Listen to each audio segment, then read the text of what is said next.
எப்படிண்ணா 5 வருஷத்துல பெரிய பணக்காரனா மாறினீங்க? எல்லாம் முயற்சி தான்ப்பா. சரிண்ணே. ஒரு 10,000 ரூபா போட்டு டீ கடை ஆரம்பிச்சேன்ப்பா. அது தீ பிடிச்சி எரிஞ்சு நஷ்டமாயிடுச்சு. இருந்தாலும் நான் முயற்சியை கைவிடல. சூப்பர்ண்ணே. அப்புறம் பட்டு புடவை வாங்கி விற்க ஆரம்பிச்சப்பா. அந்த தொழிலும் படுத்துக்குச்சு. அப்பவும் முயற்சியை கைவிடல.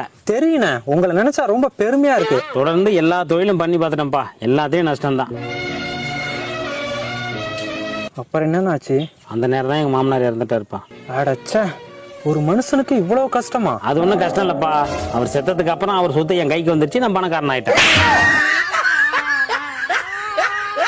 எருமை தெரியாம கிணத்துல விழுந்துச்சான். நான் தான் தள்ளி விட்டேன்னு எறும்பு பெருமைப்பட்டுச்சான். என்னடா முறைக்கிற?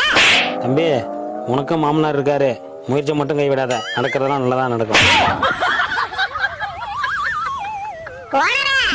முயற்சி முயற்சின்னு சொல்லி இவன் தான் மாமனார் மூச்சை நிறுத்தி